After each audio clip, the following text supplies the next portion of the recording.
Tom seems to be rather amused that as Emmy's in the car, I've used the opportunity to say we'll stop by an ice cream shop. But we'll only be buying 2 ice creams, so you'll have to guess who the second one's for. Well, hold on a second. I think I'm a better cameraman than you. He's fired and I'm high. Tom, you're out of here. Goodbye. That's it. Now drive off. That's it. Well done. That's it. That's the art of management. It's 11th of July. Emmy's just finished school, haven't you? Yeah. Matilda, the older one's also finished school, but she's too cool in the gang and wanted to go into Cambridge, didn't she? Yeah. So we picked Emmy up at midday, so she's now off for, is it 8 weeks? Until September, so. Yeah, it's 8 weeks. She's got 8 weeks holiday. So anyway, so I said to her, come out in the yard, you come with us to see what we're doing. So we're just bagging up barley seed, which is the winter barley seed. This is the conventional variety, Caravella, which we were talking about last video, and we've decided to home safe seed this, and we're going to try some of this on a much wider number. We're going to still have some hybrid in the system, but we're actually going to have quite a bit of this and see how we get on. So Steve and Gordon over there, they've been cleaning this, running it through the colour sorter. Nice big bold grains actually this year in comparison to the hybrid. It's quite big. So Tom, please come close, because it is a criticism. Can you see that? So nice big bold grains are about 70 to 72, would you believe, for barley, when they're normally only 63. So that's really good. And we've run that through, and then we keep it like this, and then we put the seed dressing on as it goes into the drill through the seed trailer. So easy for us to store in this. Clean bags, first time used, 1.25 tonne bags, and then whatever goes in the drill gets the dressing on it. What doesn't then goes back in the heap and can get sold. So that's how we do it. So we're doing barley, we're doing beans, and we're going to do the peas. So we get 3 of the crops we're going to do next, and then we're going on to the wheats. Now we've got quite a few different wheat varieties. So we want to get this work out of the way. So it's suiting us at the moment. But we're combining actually done beans, and we've done not all the beans. The beans in Lincolnshire aren't all fit. We're doing 1 lorry load at the moment. Then they're moving down to be with the other 2 combines doing the peas. Hopefully finish the peas by tomorrow night. That would be a big area of peas cleared, and then we'll get the seed done, and then we'll get on to the wheats looking like next week. So that is early. What did you say it was, Tom? The 11th? Yeah, it's 11th of July, so we could be on wheats by the 14th, which would be extraordinary. So, and you've got a party, haven't you, tomorrow? Yeah. Yeah, your school leavers party, because you are the end of the junior school, and next year you're going to senior school, aren't you? Yeah. Yeah, so that's all going to be about makeup and new clothes, isn't it, next year? Yeah. So, yeah, you are the oldest of your school year at the moment, aren't you? Yeah. So, Going down to the youngest. going down to you will be the youngest, you're right. And then you will be having a party, I think, is it tomorrow you're having it? And it's a pool party. We're throwing it. Yeah, you are, yeah, with all your friends, yeah. We're just driving to the pea combines, and Tom seems to be rather amused that as Emmy's in the car, I've used the opportunity to say we'll stop by an ice cream shop. But we'll only be buying 2 ice creams, so you'll have to guess who the second one's for. But we're currently got Glyn on a Toronto over at Horningsea. He's getting that land turned over. Then we've got Raymond over at Longstanton working there. And then we've got Freddie's just finishing the last field for subsoiling to level off the tram lines. And then we'll be going to put a joker on and start jokering the land, which has been peas and beans. See what that comes down like. I don't want to Toronto it. I want to see if the joker will run and make it a nice fine finish. So that's the objective the next day or so. Baling's going well. They're clearing the stacks as quick as they're baling them. So Cambridge should be, if not already, within the next hour or so, we should finish all of the baling here. We're leaving just Lincolnshire to finish up, and then we'll have caught up on the baling, because the oats which we've just finished harvesting, winter oats in Lincolnshire, I haven't seen the finished yields, but you would. But everything's suggesting they've done well. We chopped those because the straw was, inherently green, and it's just hard work. So we've chopped that, and then we've chopped the peas, obviously, and we chopped the beans. So that's gone back in, and we started spreading as well the sewage cake, and we're cultivating in behind those fields, so they're getting sorted out. So yeah, making some real progress actually. As we drove past, Emmy goes, "There's a girl in the tractor!" I know, it's very exciting. Yeah, she's very excited, aren't you? Because she said she didn't know that young ladies could do this job. Yeah, we can. So you've been driving in Australia, where David Cox comes from. Yeah, I was in the town just next door to him actually. Is that right? Yeah. So 3.5 years she was in Australia working on farms, and you weren't in a farm before, were you? No. Your original career wasn't doing farming. You actually fell into farming, didn't you, by going to do a farm job in Australia, wasn't it? Yeah, grew up in London, went out to WA and fell in love with farming. Yeah, and now you've got stuck into it. Yeah, no, I'm loving it. So she's driving number 3, lives on the farm, don't you, in the accommodation? Yeah. And Emmy was very excited when she saw you, weren't you? So, okay, and Chucky's on the, I hope these peas aren't too green. No, this field's looking a lot better actually than the one. There's a little wet area there, isn't there, a little bit of green? Yeah, so I think we're leaving that half for now and just doing this other half. Right, well, we've got the heat of the sun. You want my sun? Yeah. Okay. Oh, good. Well, Emmy's just finished school, so she's having a tour. And it's quite early harvest in some respects, and they're cutting peas on the 11th of July. Yeah. But, right, well, we'll let you get to it.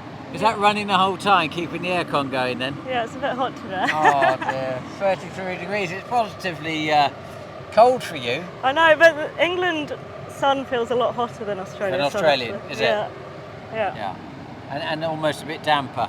Yeah. Yeah. Okay, so here's Tom teaching Emmy how to use the drone. So he got the drone. Oh, I'm not sure about this. Using my car as a. Anyway, he's got the drone. He's got the drone showing Emmy how to fly a drone.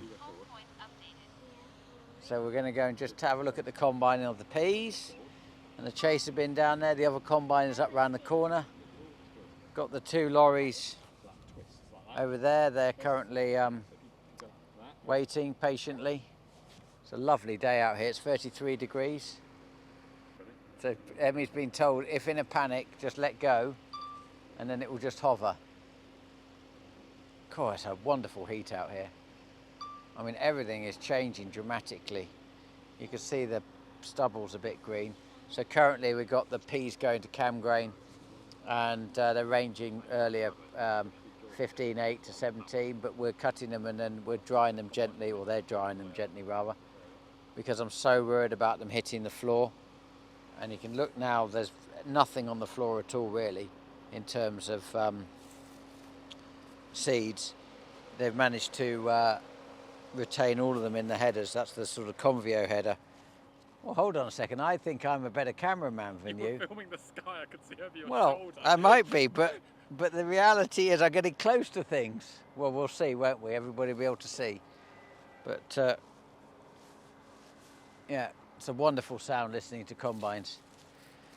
So Emmy's not got excited about farming yet, but she might now be getting excited with drones and things, and maybe a change. What do you think? I'm chasing a combine. Can you actually see what you're doing? Oh, you can? Oh, so you actually know what you're doing? Yes. Oh, that's wonderful. There's bugs attacking me. Oh, good. Well, you could replace Tom. Yeah, I will do that. Yeah, okay. That's good, yeah. Well, if you got paid what he got paid, you'd be happy. Would I be rich? Yeah. You're Yeah. fired, Tom. Well, Tom manages to spend a lot of time not working, so I suspect that the answer is yes. And he's fired and I'm hired. He's fired and I'm hired. Tom, you're out of here. Goodbye. So, school holidays have started. So it's car driving time, isn't it, Emmy? You've flown the drone, now you're flying the... Flying? No, not flying, sorry. Now you're driving the car. And we're following the combines over here, aren't we, on the... Are we? Is that safe Where? to follow a combine? Yeah, well, they're miles away, they're over there. It's a bit thin here with the peas on the banks, on the chalk. This is chalk land. But, and then you get down again into the bit of the lows where the moisture is, and suddenly it changes colour. I don't think this is going to be a pea year. It's a shame because a lot of biomass. It's a great looking crop, really good looking crop. Kept the pigeons off. Raymond and Freddie kept the pigeons off with their going around on the motorbike. It all looks good. That looks fun then. Right, who's in number 3 chaser bin? Sophie. Yeah. Who's in number 1 chaser bin? Sandy. No, Sandy's on a combine. So this is Chucky. We call him Chucky. What's his real name? Well, his nickname's Chicken, but I couldn't call him Chicken, so I called him Chucky because he'd been in Australia. And Don't you call somebody else Ferret? Ferret, yes, but he's he's called Ferret for very different reasons. He was named Ferret at college, and that was, that was 30 years ago, and now he's... Yeah, look, turn left, darling, you're going to go in the crop. Oh, this isn't a good sign. What? Headers up. That means there's a problem already. Stay a straight line, darling. Come on. I thought I was going to hit No. the combine. Come on. Got to keep them What to the does right head place. Up mean? Header? No, That- head up. No, the header is up. What does that mean? The thing on the front which cuts the crop is called a header. How And then does he's that got it connect lifted up in the air, so he's obviously got a blockage. Look. Now look, darling, this is... Do you want me to slow down? No, yeah, because it's very important, but I teach you the ability to drive past very slowly, look at them, shake your head, and drive off. Okay? Okay, right, that's it. Slowly. Don't reverse. Right. That's it, now drive off. That's it, well done. That's it, that's the art of management. So we've got 2 samples back which have been delivered to Cam Grain, so we're just going to run them through our machine, just see what we find, test them at. So Gordon's just doing that, and just want a comparative. Gordon is emptying the samples out from last year, and while going through the boxes, you found that there was a sample. You found 2, didn't you say? Yeah, 2. And this one here was wheat that came in June last year. Was that right? Yeah, June 24. And inside it, so it's a year old. It's inside a plastic bag, sealed, with no air, and it was absolutely crawling with bugs. And that's load that's come in from somewhere else. And I'll just take a picture so that you can have a closer look. But you can see that they're alive, and it's absolutely riddled with them. And it just goes to show the importance of why, when we bring grain in from other stores, that we end up spraying Kyobe and treat the grain going into store, even though it's a cost to us, but we don't want the liability of this issue coming into it. There's a tremendous amount now. It's sat for a second. It's amazing how many are there. The problem we got with the peas is they've now gone up to 18.8 on one, 17% on another. The combines are showing 11.5 moisture, but the reality is, because you get the odd tiny green one in here, and of course once it goes in the moisture meter it just throws it out. So it's a real trade-off. Do we carry on and harvest them while they're green and nice and don't get bleached and get full premium and accept a bit of drying, or do we leave them until say Monday and expect them to be below moisture, but there's the risk in 33, 34 degree heat that the pods will have split open, and also the which means that them start to fall on the floor, and also they can get bleached where the sun then starts to make them go white, and then that then you lose the premium on them. So we're in the shed of dreams, and we're getting it ready now to put all the seed in. So Gordon and Steve will now put all the barley seed in, and we'll get the bean seed and we'll get the pea seed. So yeah, we're getting the shed ready, so the shed's covering multiple uses. What day is it, Gordy? Friday. Cool. We lose track, don't we? It's Friday today, James. Right, yes. Friday. Okay. That's it. So this is the pea field, and the flex headers. Now this is where these headers really start to come into their own, isn't it? Absolutely. So they're in full auto flex mode. They're sitting on the ground, hoovering everything up. So we're leaving no peas behind us. There is literally not a pea on the ground, is there? No, nothing at all. And Even the big cracks. That's a lot to do with the fact that we are cutting on the edge, one for a better word, aren't we? The peas are under 15%, but actually we are, you know, there's a little bit of rubbiness still in there, isn't there? There is, absolutely. They're perfect. It's perfect time to cut the peas. They're going through the combines. We're not shelling anything out at all. I mean, we've checked these every day, haven't we? Because we've been so worried. They dropped 2% in 2 days, so they're now perfect time to get them. Yeah. And if we leave them, they're going to fall out. So. Risk of staining and discoloration, we get paid on the And bleaching. Yeah. And have a look at them. But yeah, so I'm pleased the combines are up and running now. What time is it? 22:09. So 8:40, and we're now getting to the field. So our aspiration is we always start by 9 o'clock. There's Sophie, so she's just checked the wheel nuts, make sure they're safe and good. So we've got a nice block of peas here, haven't we?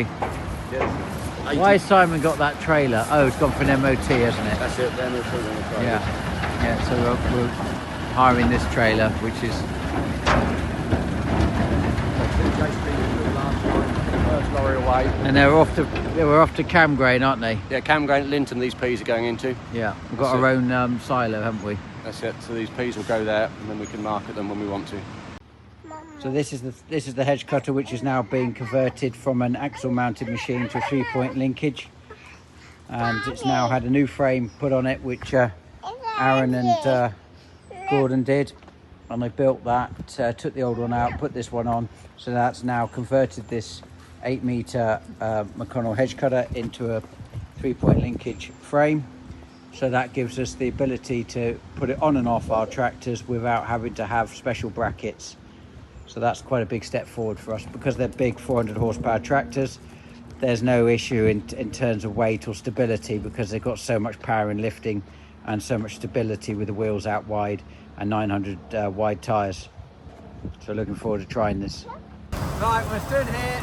We're in North Whitwell, which is a field just on the edge of Cambridge. The Cambridge is just dropping down the other side. This is the Manganese repeater up here. Sadly, he's timed it beautifully to cover us in dust, isn't he? Yeah. Got Steve from Canada. What part of Canada are you from, Steve? Saskatchewan. You better come a bit closer, I think, in case you can't hear, because of that size of that combine. Saskatchewan, I've been there actually. Whereabouts? Saskatoon, right? Dead center. Oh, dead centre. Yeah. And you were actually a farmer, but then he's actually diversified into manufacturing duck feed. Yeah. So duck feed's a product that I innovated on my farm, and we actually manufacture all feed. What's bigger now, the farm or duck feed? Duck feed, because I sold the farm. Oh, did you? Yeah, I did. Really? Yeah, I got out of farming in 2012. Very wise. Have you ever looked back and wondered if you should still be in farming?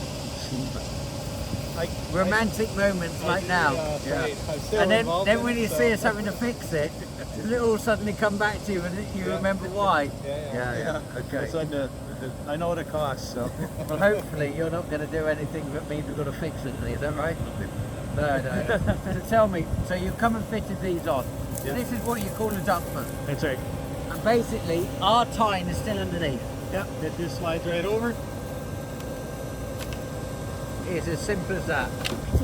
So we're talking about to do the whole machine, This whole machine. less than 10 minutes. No, 2 guys would probably take you about 30 minutes. Okay. Yeah. Right. And then Well, they are a bit slower in Canada, aren't they? That's right, yeah. So, now these look to me, I look at these and think, crumbs, these must cause a lot of wrapping up. This is going to knock more pods out because there's more of them. Because traditionally, we're not big reel users.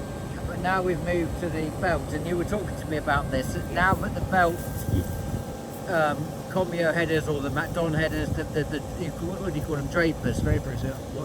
The relationship with the reel is more important now than traditionally it has been with using an auger. Absolutely. The reel is probably one of the most important parts of harvest time in your header on draper headers, because you don't have that auger to help pull them in. Yes, there's the we call in Canada the P auger at the back. That just helps move the crop along. It doesn't actually pull it in. Sorry, you're talking about the little auger? Yeah. They call that the P auger, right? Okay, yeah. Yeah, so that doesn't actually physically pull the crop. It just helps move it along on the belt.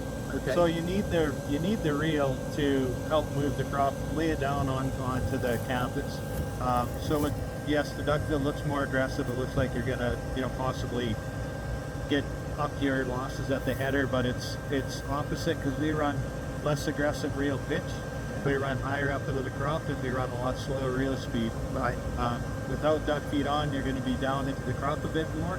You're going to be a more aggressive reel pitch, and you're going to be pulled a little bit more in.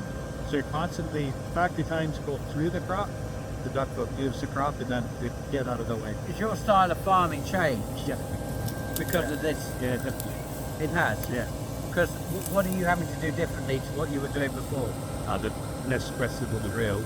Yeah. Right, and you moved it on the outside, you changed the pitch? Yeah. Okay, yeah. Pulled it back, so it's less aggressive, and then you literally set putting the crop onto the table when it's gone and out of the way. You see to like that. What's the advantage? The speed of the... Going quicker? Yeah. How much quicker? He's going high, then you Yeah. and so Really? Well, what about the losses? There must be more losses. That, And you check that with the Bushel Plus? yeah, there's no header loss. Is Bushel Plus Canadian? Yes, Manitoba. Oh, okay, all right. And I know them well. I use their product for all my More testing. So you're going a bit quicker and you reduce your header losses, but I don't understand why though. What are they doing that's making you have to go quicker? because we're feeding the machine a lot better. What's happening on the machine without the duck feed on is it kind of builds up the wall and then it feeds like builds up the wall. Oh, lovely. It's just bunting. Yeah. Because we're able to reach out a bit farther, we're making more rain. But with the less aggressive reel pitch, you got to knock it over and get out of the way. Isn't that by the fact you're further out? Isn't there more chance of you having losses because the reel's further out? You're hitting it earlier and likely to miss the deck. No, because basically right where he is set now, so we're still inside the cutter bar. We're not outside of the cutter bar like way out here. We're still in here. So if you Okay, if so you touch it's the crop, flicking. yeah, if you touch the crop here, your forward momentum is still anything's landing on the cylinder. And the fact you're going a bit quicker is actually helping with the forward momentum. Just finding out that Steve's surname was actually a German name, as was it. They originally started in America and then split the family, so half of them are in Canada. So obviously the Wolfie 5 of the family stayed in America, and you guys got put on a mule and sent out. That's right. Yeah, got it. So we're just sort of we'd shut the combine off now, and we're just talking about this because obviously Aaron's here as the operator. So what's quite interesting is we've got two combines which are basically identical, doing identical crop, set up identically, and it's all on controlled traffic. So we're creating a bench line of measurement, and this is something I think is really important when you're trying to do trials. Otherwise, effectively, if the combine was slightly different or etc., or you're in different fields, you know, the results you're getting almost become meaningless. Okay. So one of the questions when Steve came to the farm earlier was, we were talking about it, was I said to him, you know, it's all very well having all these great ideas, but if there isn't any form of measurement that can actually prove that it's better, it is by default becomes a gimmick. That's right. So I left them alone, didn't I? You all came up here, and I said, you know, help yourself, do whatever. Now you've been using this the entire season, haven't you? And your combine hasn't been without problems. It's had an ECU issue which hasn't resolved. But you've run these on all the barley, haven't you? Yeah. And now you're on the beans, and then we're hoping to go into some peas. They're not quite there. And amazingly, what are we? The 9th of July, and we're combining beans. I mean, it's almost used to be a September crop. Yeah. We'd harvest, just to put it into perspective. I mean, we're here in the beginning of July, not even the end. Anyway, they're 14.9% moisture, so they won't have it. Otherwise, they'll, as you know, they'll split and fall on the floor. Yeah. So, and the seabed here is just extraordinary. The condition, and the conditions we're harvesting them with the trafficking. You've barely done any marks at all. So, obviously, Sandy's got the conventional, which is just all like this, same setup. And you've already found that he's running at 5k, you're running at 7. And this isn't just because you put the stick forward, because you know he could put the stick forward and achieve the same. It's about losses. Yeah, we've done it gradually. We've done it to half a k each time. Yeah. Oh, you nudged up a little bit. Yeah, Steve's been out there. See, Sandy won't be able to nudge up anymore because what's the difference between feeding issues. His limitation is feeding. He'll plug the front door, the whole thing. And what you're basically saying was, what this is doing is regulating the flows. Yeah, it's helping knock it over because you're with the factory side, it'll have this, and then your crop is going through here, so you got to run a bit faster. Yeah. It's not actually moving it, so we're 50% more surface area that we're actually moving the crop, but we're also running the reel pitch less aggressive. So now we're like this, and we get out of the way where he has to run a little bit more aggressive, hold in a little bit more. So now you're kind of disturbing everything. You're not actually moving it. You will, but it takes time. Yeah, more time. Where this knocks it over and gets out of the way, and it's just a nice even flow. I mean, Steve, in my mind, if somebody said, "Look, put these on instead of this system, and you're going to have less losses," it all feels backwards to me. Yeah. Logically, you're basically hitting it with a shovel, as opposed to going with the end of a broom handle. And I'm thinking, you've got to have more losses. It's the very nature of it. Because we're less aggressive, and we're just going exactly. It's slower, running slower. Yeah, the real speed's running slower. Okay, interesting. So you're just going in with the ground, and then you're coming up out of it. You're going in with the ground. What's the speed you're running at, cutting compared to Sandy, just as a comparative? Yes. What were you running at then? And what are you running at now? Okay, so yeah, I mean, it's more than 10% reduction in speed, isn't it? 15% for quick maths, isn't it? Okay, so it's about a 15% reduction, but your angle you changed. Yeah. Is that just on the pin here on the side? It has to actually be on the opposite. How many holes is that of interest? You went right as far as the little bolt. You go right from the outside of PG. Okay.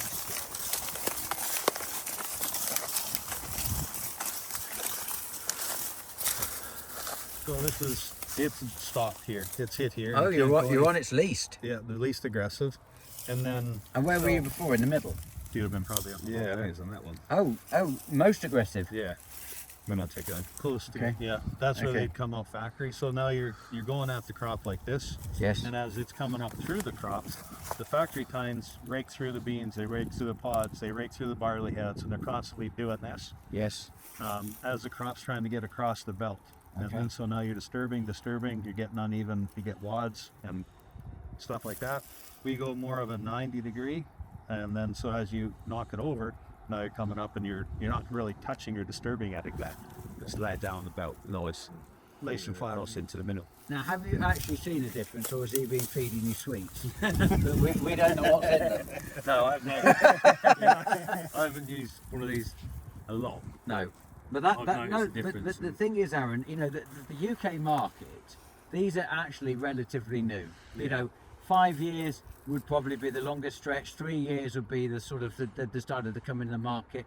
There'll be a couple of people who've had the McDonald's, for example, a while, but actually general combine users have not had a lot of experience of running a draper. You've been on drapers now probably all your career. Pretty well. I've run augers, and then with augers kind of went away years ago in the 90s, basically. Yeah. Well, this I know there was Massey Ferguson for a while bought out drapers here, but this is probably the biggest selling brand in the UK for the conditions we have. So us moving to this, we are all still learning. Yeah, I think the biggest getting some rubbing on the belt, I think the biggest thing mindset shift from an auger head to a draper head is you have to use the reel. Yeah, it is a big part of running a draper. That's a culture shock. Yeah, so you're used to, having the reel up, having it pulled in and just kind of tickling it, because the auger will pull it in and it will help in that sense. Yeah. With the draper, it won't. Like, you can have it up higher and you can try and use the cross. So almost it stalls basically. It will. It'll stall and you'll start stripping and leaving. You'll see when you're cutting, it'll cut it on a real bad angle. It's dragging almost in front. I got it. Yeah. Yeah. So you need that reel to help move it along as well. So just talking about the losses. So to a bit of science behind this. Yeah. So the bushel plus is basically as crude as a screen, isn't it? Like a tray. Yeah, it's a tray. Yeah. And you're basically chucking the tray down. Yeah. And you're just counting what's in it. Counting what's underneath it for header loss. Yeah. What's in it, what's in on the top side of it is your losses out of your machine. Okay. Yeah. Everything underneath it is header loss. Okay. And then so we throw that out and we lift it up and we do the picks. Because your crop is, really moist and it's actually toughened, the pods aren't opening up. Yeah. There wasn't much difference with losses between the two machines. Yeah.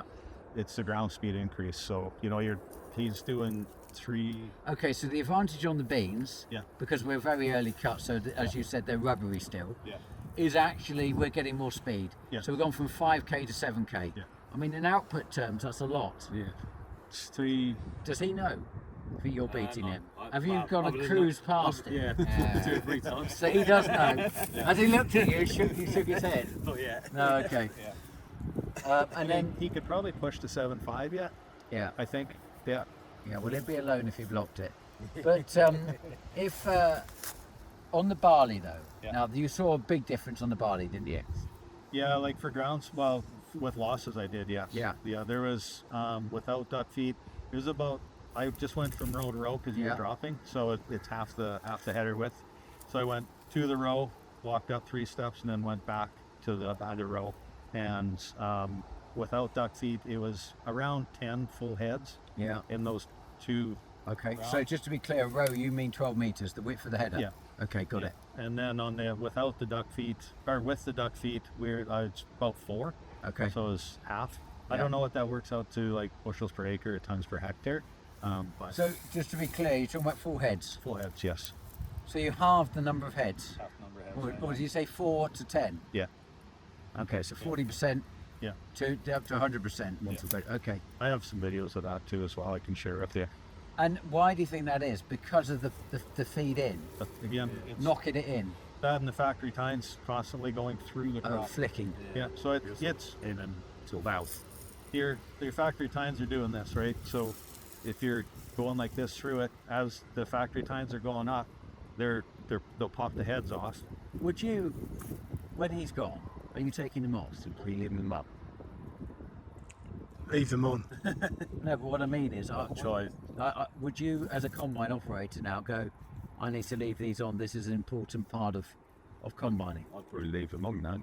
Right, okay. If you're getting that So extra. you're getting the confidence now that these work, Yeah. and your style of combining changed slightly, or your perception of how to Yeah, combine. definitely.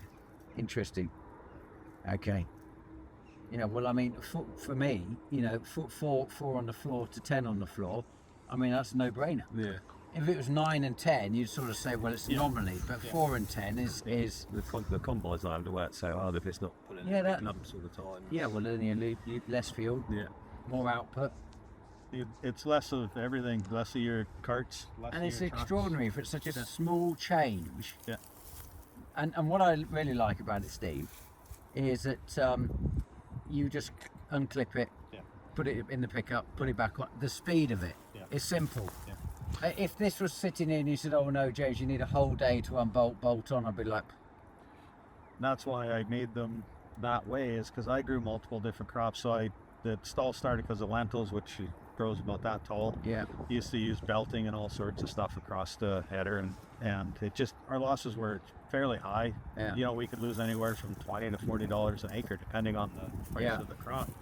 So I wanted something that I could take on and off, because I grew peas, I grew wheat, I grew barley, I grew flax, and I wasn't sure. I decided I'd put them on for lentils, pull them off, and then put them in the shed. But Yeah. we've kept running them and just been testing all over Europe and Czech and Slovakia, and the benefits in all of these. Well, I'm assuming the relationship with more yield means that the savings are greater. Yeah. Because it's a percentage basis. Yeah, it all depends exactly. As it gets shorter and thinner, your savings will be even more, especially in your shorter, thinner crops. So if you get into thinner crops, you're going to go even a lot more faster. Like he'll way outrun one without duck feed on in a thinner crop than in a heavy crop. Interesting. In the heavier That crop, makes sense because otherwise it starts to push forward on you, doesn't it? You just can't run your reel fast enough, and you'll on a start fin leaving. crop. You want the weight of the crop.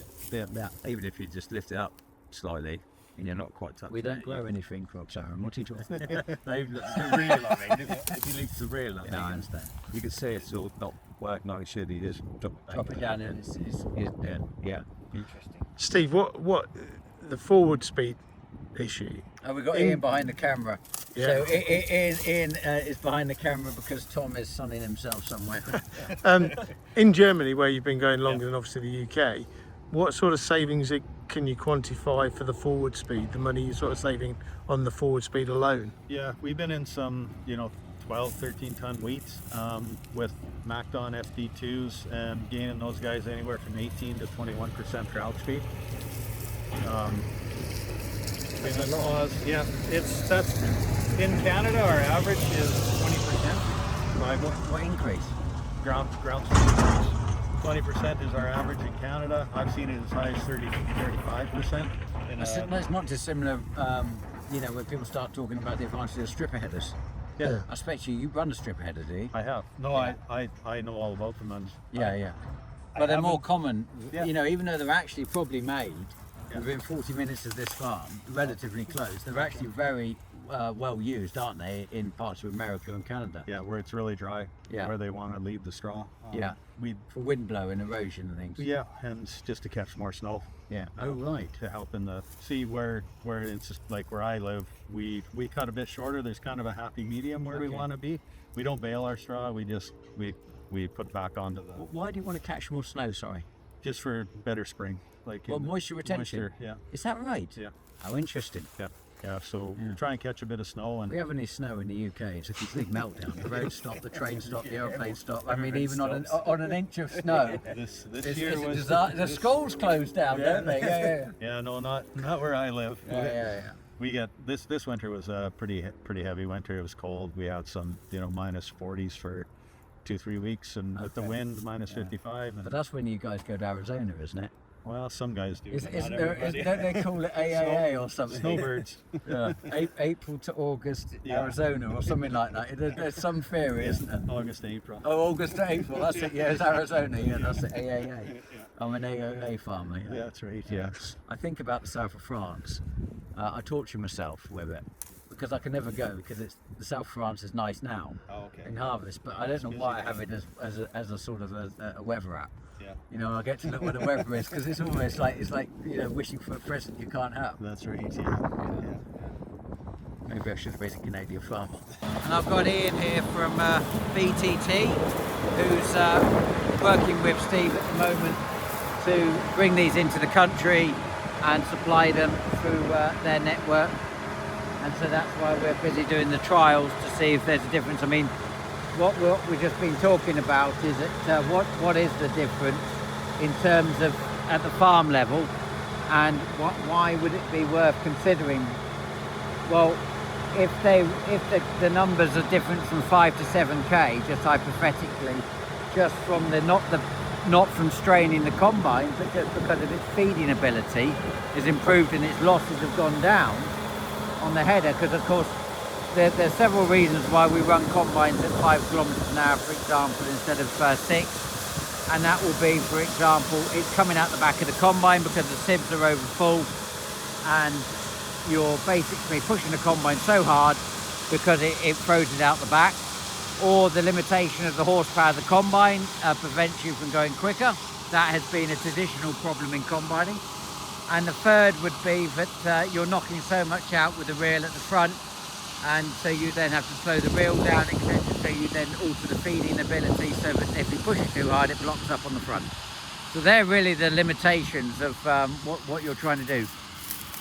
So what the duck feed trial is showing at the moment is, and it is for me in a perception of looking at it from on the desk principle, it seems almost unbelievable that something that's wider at the front, as combines used to be, which used to be the wooden boards, as we discussed the other day, type principle, would knock out more, shatter more in advance. But the nature of the draper header, I don't actually know what it would be if we were using the auger system as opposed to the draper, but using the draper, the speed and having the reel going slower, but there's been more use of having the reel in, knocks it into the draper, and then the draper swallows it up into the combine.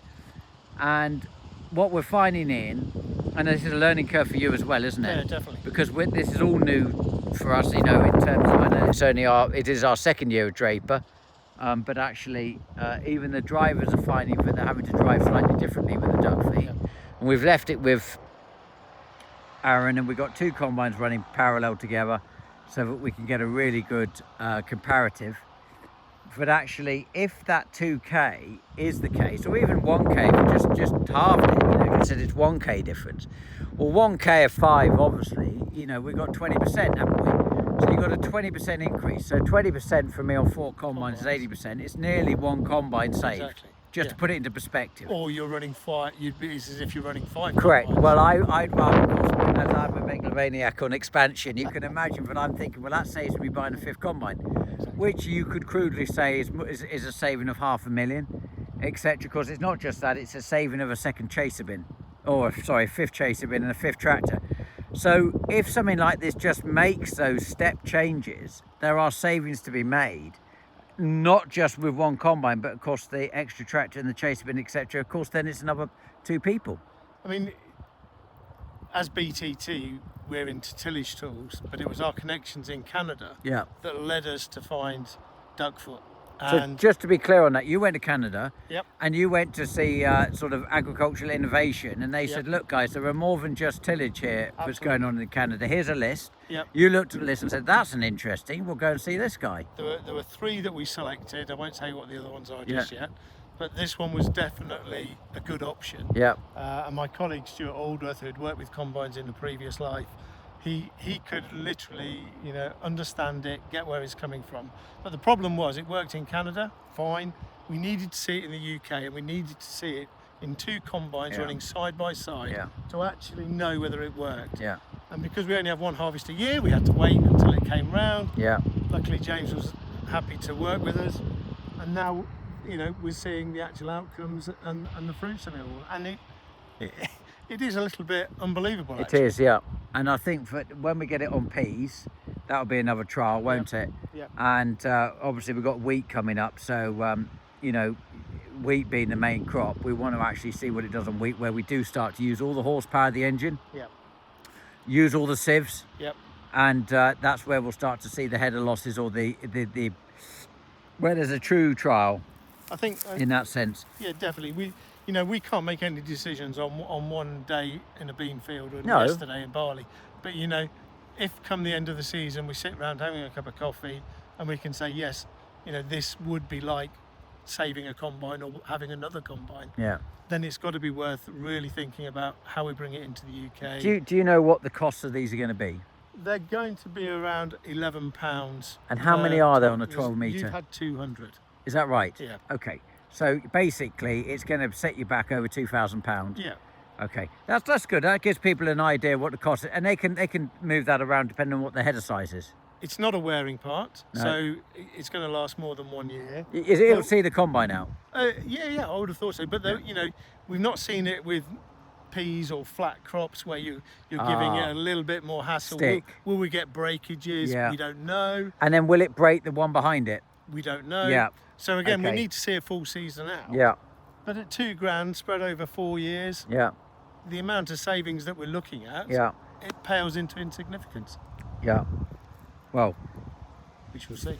right, I'm going to move my car because. But mine's nearer. Yeah, well, I'm not worried about yours. I'm worried about mine. As you get, we finished the barley last night, so actually I'm in a position where I can get my car valeted inside now, because I've got a thing about barley dust, and once it gets in your seat, come November you still feel it. So I made a decision to stop cutting the beans. Now it's Friday night, 5:30. Just going to fill up the last lorry. That will go peas, sorry, not beans. Then we're going to go to the other two combines are on their way back from Lincolnshire, so they'll be here by about 8 o'clock. They'll get parked up. So no combining tomorrow. Sunday, 2 o'clock, we're going to start up again, working on the assumption that this sort of 17% moisture will have dried by then. Get those combined. I need to get 90 tonne ready for seed as well, so that's important to get that done. And once we finish the block we're on, that will be all of the peas finished. So there's heavy rain forecast on Tuesday, and it looks like the following weekend 35 mil. So hopefully by sort of next week we'll get stuck into some wheat, etc., and start making some waves on that, and it will just leave the mustard, which is delicate to a lot of weather. But I don't want the peas getting wet and falling to the floor, making a harvesting nightmare. I'd rather have a bit of cost in drying. It's about £360 a lorry load to dry, just to put it into perspective. So that's the trade-off. So we've made a decision. We're going to come back in on Sunday. So the combining guys won't be in tomorrow. The cultivation guys will be, and then they'll stop when it rains. So thanks everybody for watching. And next Wednesday you've got the highlights of the open day video. It's all been put together now. It's a really nice video. So I hope you enjoy that. Thanks everybody. See you next week.